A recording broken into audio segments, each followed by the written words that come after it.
Jake. I'm Tom. And we are VIMTV, Velocities in Music. Today we're going to review the third album from Bradford Cox's solo project thing. I think it's just Bradford Cox, right? Yeah. His alias is Atlas Sound, and this album is entitled Parallax. Parallax. What does that word mean, Tom?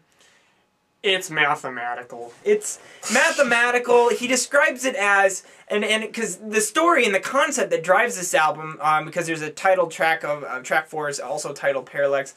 In the research I did is that Bradford Cox is going through this period of life where he feels like the last 5 years has gone by, has felt like 20 years to some of his friends because he's just been, he's risen to success in music and he's doing all these things with, Deer Hunter and all these other projects that he's just, life moves so fast for him. He compares it to like, when two cars pass each other, on the interstate or something. And that's the gist of parallax is that mathematical term of how time moves. That's what he's referencing. So, with that in mind, the opening lyrics of "found money and fame, but I found them really lame." I mean, that sets the stage for everything you're going to deal with in this album if you're listening closely, which is the key to understanding any music I think that Bradford Cox makes, is that you have to listen closely. If you're listening to music surface level, it's just on in the background, you're not really tearing into it, you're going to miss this album. This will sound like the most boring shit you've ever heard in your life.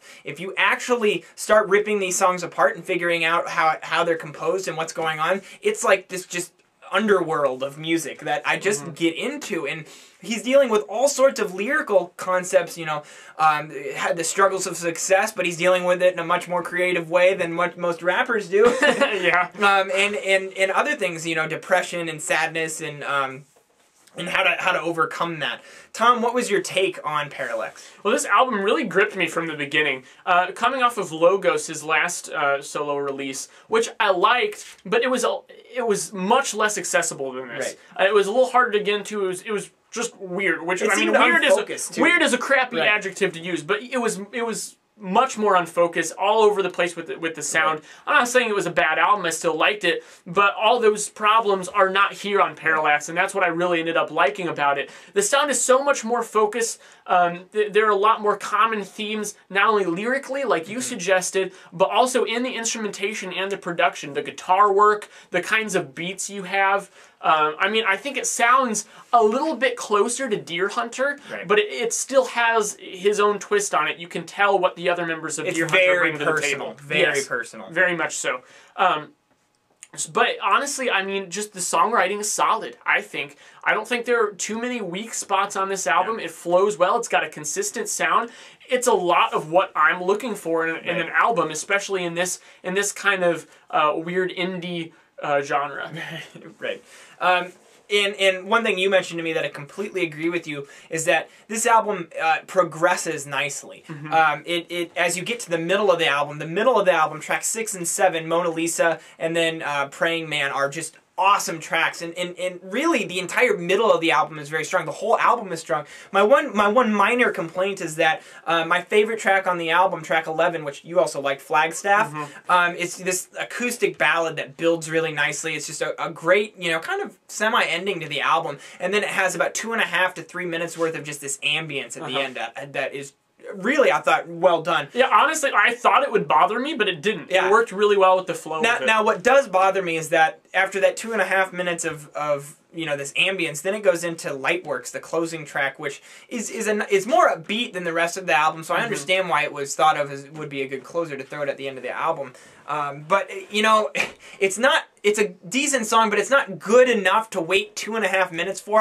I feel like there's just an urge to end the album early and, to eject the CD or skip to the next album on your iPod or something like that. I don't like it when bands do that. They don't give you incentive to wait for that last track, so why even put it there?